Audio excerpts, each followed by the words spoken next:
Hello student, ये class DRT first year के लिए है जिसमें अपना सब्जेक्ट है रेडियोग्राफी फर्स्ट पोजीशनिंग, जिसमें अपना टॉपिक चल रहा है वर्टिब्रल कॉलम यानी वर्टिब्रा के बारे में अपने स्टडी कर रहे थे, जिसमें अपन C1 से C3 के लिए AP ओपन माउथ व्यू पढ़ा था। उसके बाद C3 से C7 के लिए AP व्यू पढ़ा था। उसके बाद अपन ने C1 से C7 के लेटरल व्यू भी पढ़ लिया था। आज अपने उससे आगे इसको कंटिन्यू करते हैं।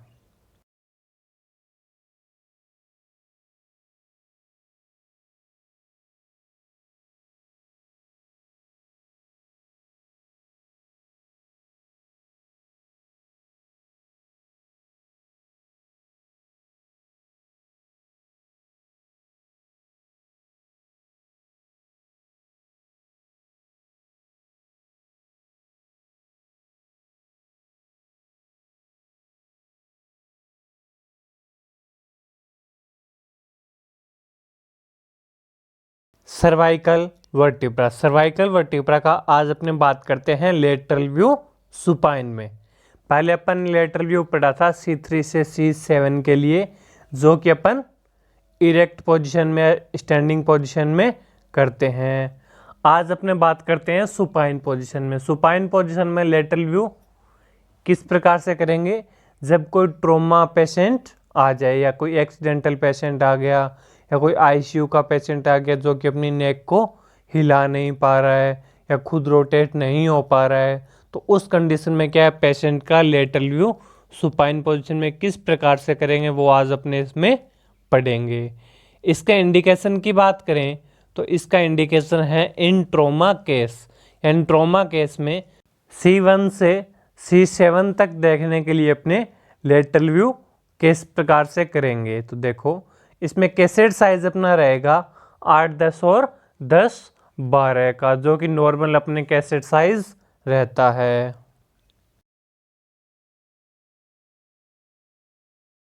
नेक्स्ट अपने बात करते हैं पोजीशन ऑफ पेशेंट। पेशेंट की पोजीशन इसमें क्या रहेगी? देखो, the patient lies supine on the table और ट्रॉली। पेशेंट क्या है, टेबल पे और ट्रॉली पे लेटा हुआ रहेगा। The patient shoulder full down by attendant, और जो पेशेंट के साथ में अटेंडेंट आया हुआ है उसको बोलेंगे कि पेशेंट के शोल्डर को पूरा नीचे करवाए।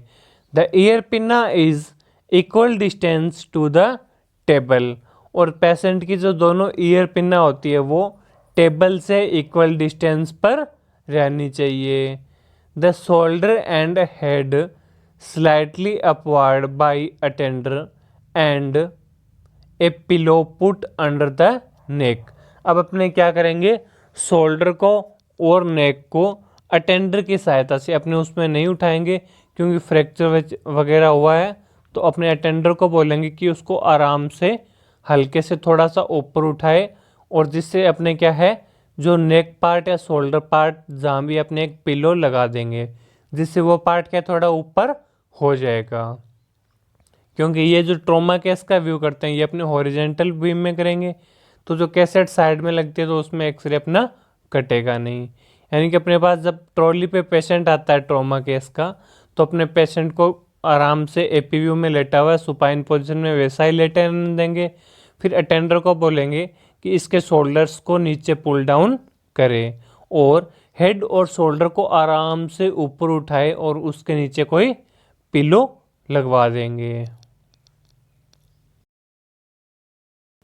नेक्स्ट अपने बात करते हैं पोजीशन ऑफ कैसेट। कैसेट की पोजीशन क्या रहेगी? देखो, the cassette can be either side supported vertically और placed in the erect in cassette holder with the top of cassette at the same level of ear pinna.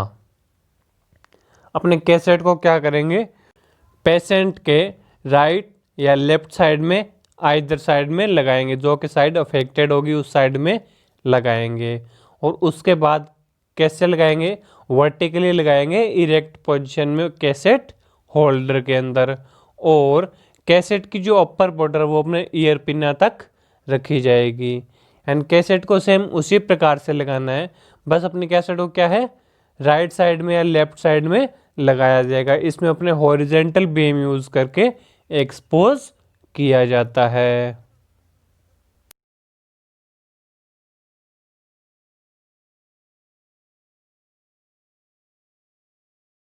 यहाँ देखो इस image में अपने को पेशेंट की पोजीशन दिखा रखी है कि पेशेंट टेबल पर सुपाइन पोजीशन में लेटा हुआ है।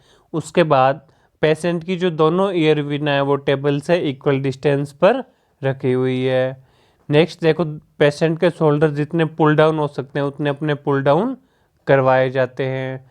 उसके बाद अपने हेड या नेक को आराम से उठा के और उसके नीचे कोई पिलो वगैरह लगा दिया जाता है, जिससे अपना हेड क्या है जो टेबल का टॉप होता है उससे थोड़ा सा ऊपर हो जाएगा, क्योंकि अपन ने कैसेट की पोजीशन कहाँ लगाई है पेशेंट के राइट या लेफ्ट साइड में। तो उस साइड में जब कैसेट लगाते हैं तो जो अपना नेक का व्यू है वो नीचे से कटेगा नहीं, पूरा कैसेट के मिड पॉइंट तक आ जाता है। इसलिए अपने क्या है हेड या शोल्डर के नीचे एक पिलो लगा दिया जाता है। उसके बाद अगर सेंटरिंग देखें तो अपनी सेंटरिंग हॉरिजेंटल बीम से इसमें की जाती है।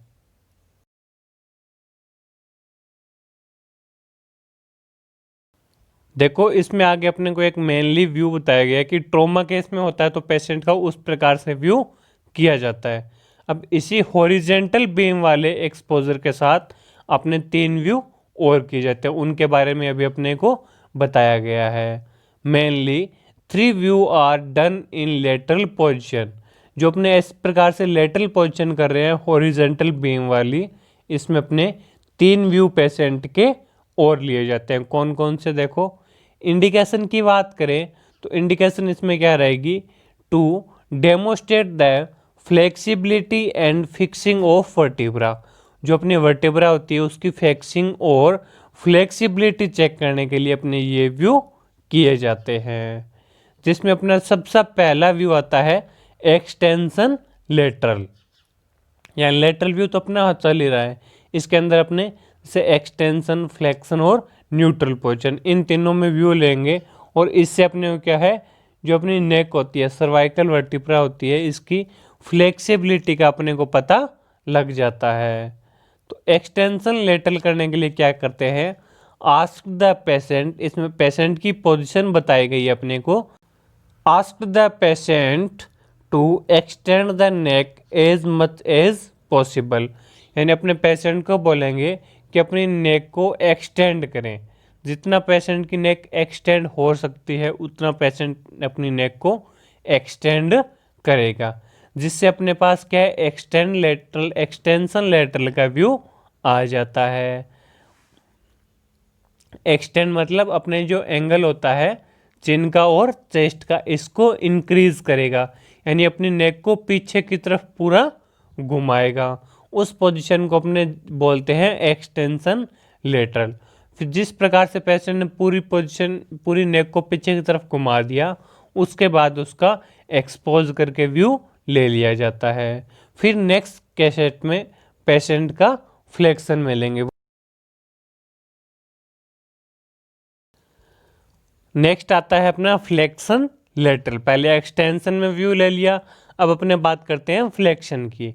The patient is asked to flex the neck and turn the chin in towards the chest as much as possible. अब अपने क्या करेंगे, पेशेंट को उसकी नेक को फ्लेक्स्ड करने के लिए बोलेंगे, यानी जो चिन है उसको चेस्ट की तरफ लाने के लिए बोलेंगे एज मच एज पॉसिबल, यानी जितना पेशेंट अपने चिन को चेस्ट की तरफ ला सकता है उतना पेशेंट को बोलेंगे कि अपनी नेक को फ्लेक्स्ड कर ले, और अपने एक्सपोज करके व्यू लिया जाता है। उसके बाद आती है अपने न्यूट्रल लेटरल, या न्यूट्रल पोजीशन में अपने व्यू लेंगे, तो उसके लिए पेशेंट की पोजीशन क्या रहेगी, ask the patient neck in neutral position. अब अपने पेशेंट को बोलेंगे कि जो अपनी नेक है उसको न्यूट्रल पोजीशन में छोड़ दे, उसको नहीं एक्सटेंशन में रखना है और ना ही फ्लेक्शन में रखना है। बिल्कुल जिस प्रकार से न्यूट्रल नेक अपनी रहती है उसी पोजीशन में अपने एक्सपोज करके व्यू लिया जाता है। एंड लेटरल पोजीशन जब अपने हॉरिजेंटल बीम से व्यू ले रहे हैं तो अपने 3 व्यू लिए जाते हैं, एक्सटेंशन, फ्लेक्शन और न्यूट्रल। इन तीनों में अपने व्यू ले लेंगे जिससे अपने को सर्वाइकल वर्टिब्रा की फ्लेक्सिबिलिटी और फिक्सिंग पता लग जाती है।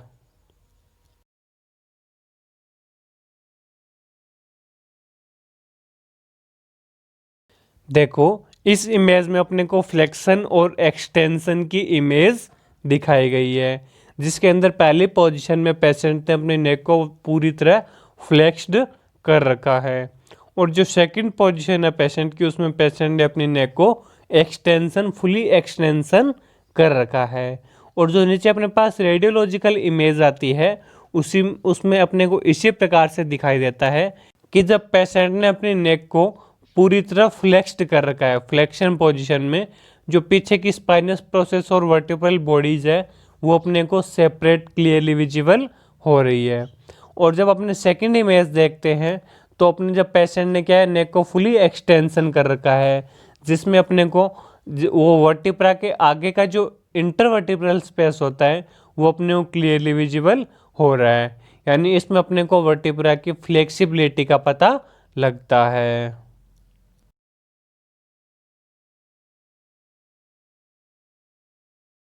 ये बात होगी अपने एक्सटेंशन, फ्लेक्शन और न्यूट्रल पोजीशन की। और जो अपने हॉरिजेंटल बीम के साथ ट्रॉमा केस के लिए पेशेंट की पोजीशन लगाई थी उसके अगर सेंटरिंग की बात करें तो सेंटरिंग रहती है अपनी central ray over the 2 inch below mastoid process by horizontal beam at right angle to the film.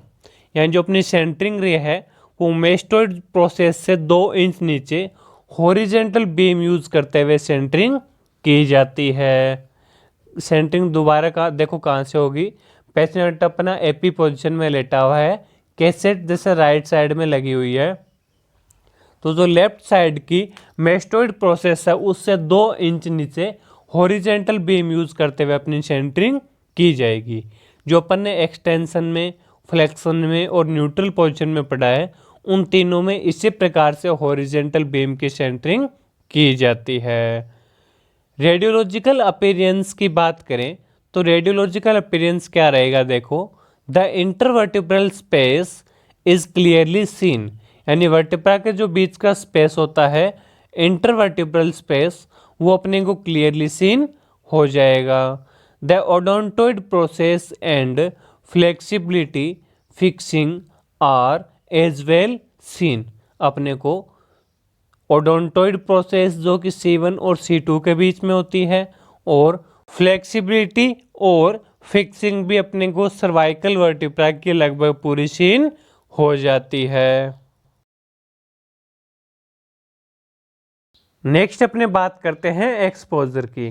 तो एक्सपोजर क्या रहेगा, अपना डिस्टेंस रहेगी 90 से 100 सेंटीमीटर, केवी रहता है अपना 60 से 65 और अमेस अपना रहेगा 30 से 40, जिसमें अपने ग्रिड का यूज नहीं करेंगे।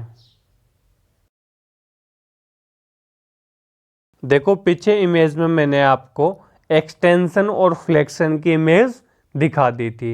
इसमें अपने जो ट्रॉमा केस का पेशेंट होता है या न्यूट्रल पोजीशन होती है वो दोनों पेशेंट की सेम रहती है, जिसमें अपने को इस प्रकार से लेटरल पोजीशन दिखाई देती है। देखो इसमें सभी वर्टिब्रा के बीच का स्पेस, इंटरवर्टिब्रल स्पेस अपने को क्लियरली विजिबल हो रहा है और C1 से लेकर C7 तक अपने को क्लियरली वर्टिब्रा सीन हो रही है और C1 और C2 की ओडोंटोइड प्रोसेस भी अपने को क्लियरली विजिबल हो जाती है। इस प्रकार से लेटरल व्यू में अपने को सभी वर्टिब्रा सेपरेट और क्लियरली विजिबल होती है।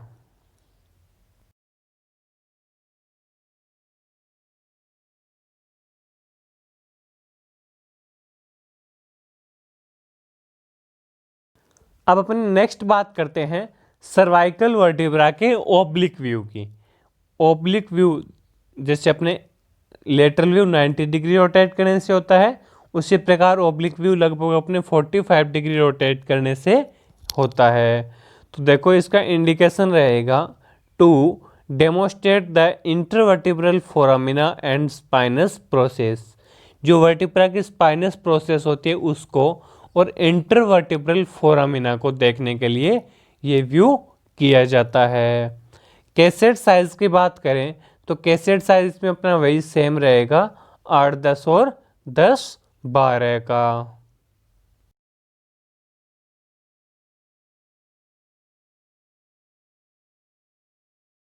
नेक्स्ट अपने बात करते हैं पोजीशन ऑफ पेशेंट। पेशेंट की पोजीशन क्या रहेगी? Patient is erect and facing the film. Patient को इरेक्ट पोजीशन में खड़ा करेंगे जिसमें patient facing the film, and patient का जो फेस है वो फिल्म की तरफ रखा जाता है। The body is then rotate 45 degree, and patient जब अपना एपी पोजीशन में खड़ा हुआ है तो उसका अपने बॉडी को 45 डिग्री रोटेट कर देंगे। The chin is slightly raised to avoid superimpose on upper cervical vertebra. अब अपने क्या करेंगे, चिन को हल्का सा ऊपर की तरफ राइज कर देंगे ताकि जो अपर सर्वाइकल वर्टिब्रा होती है C1 और C2 उसको अपनी चिन क्या है, सुपर इम्पोज ना करे। The head is keeped steady by the head clamp. अब अपने क्या करेंगे, हेड को एक जगह स्थित करने के लिए, इमोबिलाइज करने के लिए हेड क्लैंप का यूज किया जाता है। एंड जब अपने पास पेशेंट ओब्लिक व्यू करवाने आएगा तो अपने पेशेंट को एपी पोजीशन में खड़ा होने के बाद 45 डिग्री रोटेट करके ओब्लिक पोजीशन में लेके आते हैं। फिर उसके चिन को क्या है, हल्का सा ऊपर की तरफ राइज कर देंगे ताकि जो अपने सर्वाइकल वर्टिब्रा होती है वो सुपर इम्पोज ना हो। नेक्स्ट अपने बात करते हैं पोजीशन ऑफ कैसेट। कैसेट की पोजीशन इसमें क्या रहेगी? देखो, the cassette lower border must be at the level off shoulder and the upper border level of the year पिना। यानी जो अपनी कैसेट है उसकी लोअर बॉर्डर अपने शोल्डर जॉइंट के लेवल में रखते हैं और जो अपर बॉर्डर है उसको अपने ईयर पिन्ना के लेवल में रखा जाएगा, जिसमें अपनी क्या है, C1 से C7 तक क्लियर इमेज आ जाती है। सेंटरिंग की बात करें तो देखो, सेंट्रल रे at the mid point of neck और 2 inch below the mandible with the angle of 15 degree towards the head. अपने सेंटरिंग कहाँ करेंगे? या तो मिड ऑफ द नेक, नेक के मिड पॉइंट में करेंगे, या अपना जो मैंडिबल है उससे 2 इंच नीचे 15 डिग्री का एंगल हेड की तरफ देते हुए सेंटरिंग की जाएगी। यानी जो अपना मैंडिबल है वो अपना क्या है, ओब्लिक पोजीशन में, तो अपने को आगे की तरफ मैंडिबल दिखाई दे रहा है, तो मैंडिबल से 2 इंच नीचे 15 डिग्री का एंगल अपने सर की तरफ देते हुए सेंटरिंग करते हैं। ये देखो, इस इमेज में अपने को पेशेंट के ओब्लिक पोजीशन की यानी एंटीरियर ओब्लिक पोजीशन की इमेज दिखा रखी है, जिसके अंदर पेशेंट को पहले एपी पोजीशन में खड़ा करते हैं, उसके बाद 45 डिग्री रोटेट करके ओब्लिक पोजीशन में लेके आए। इसके लिए उसके बाद अपने पेशेंट को चिन को थोड़ा सा राइज्ड यानी ऊपर की तरफ कर दिया जिससे C1 और C2 सुपर इम्पोज ना हो। उसके बाद देखो, सेंटरिंग की बात करें तो सेंटरिंग अपनी कहाँ की हुई है, जो मैंडिबल है उससे 2 इंच नीचे 15 डिग्री का एंगल अपने हेड की तरफ देते हुए सेंटरिंग की जाती है।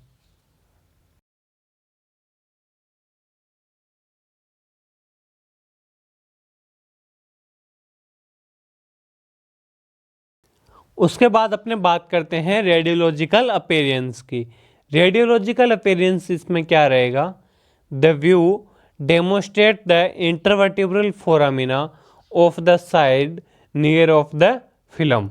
ये व्यू जो अपने इंटरवर्टिब्रल फोरामिना होता है उसको देखने के लिए किया जाता है।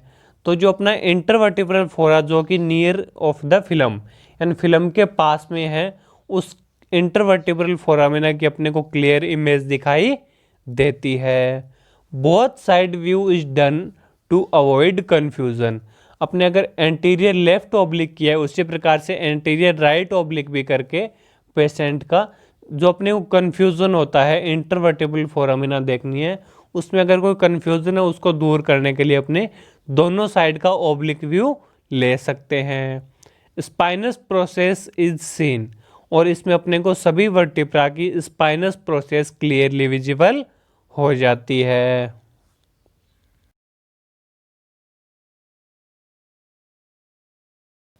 एक्सपोजर की बात करें तो जिसमें अपने डिस्टेंस रहेगी 100 सेंटीमीटर, केवी रहता है अपना 60 से 65 और अमेस अपना रहेगा 30 से 40, जिसमें अपने ग्रिड का यूज़ नहीं करेंगे क्योंकि हम एक्सपोजर भी कम है और अपना फैटी पार्ट भी कम है, तो अपने ग्रिड का यूज़ नहीं करते हैं। ये इमेज देखो अपने लेफ्ट ओब्लिक पोजीशन की दिखा रखी है, जिसके अंदर पेशेंट ओब्लिक पोजीशन में है और उसका जैसे अपने व्यू लिया तो इसमें अपने को स्पाइनस प्रोसेस और इंटरवर्टिब्रल फोरामिना अपने को क्लियरली विजिबल हो जाता है, जिसमें ऊपर अपने C1 C2 भी दिखाई दे रही है और नीचे अपने को C5 तक क्लियरली विजिबल होती है। उसके बाद अपने को नीचे थोरेसिक की यानी डोर्सल की D1 और D2 जिसके अंदर से रिब्स अपने को निकलती हुई दिखाई दे रही है वो भी है विजिबल हो जाती है। ये अपने ओब्लिक पोजीशन सर्वाइकल वर्टिब्रा की ओब्लिक पोजीशन कंप्लीट होती है, जिसके अंदर अपन पहले लेटरल पोजीशन सुपाइन का व्यू पढ़ा था जो ट्रॉमा केस के लिए किया जाता है। उसी प्रकार से हॉरिजेंटल बीम में अपने एक्सटेंशन, फ्लेक्शन और न्यूट्रल पोजीशन में व्यू किया जाता है। उसके बाद अपन ने सर्वाइकल वर्टिब्रा का ओब्लिक व्यू कंप्लीट किया है। Thank you.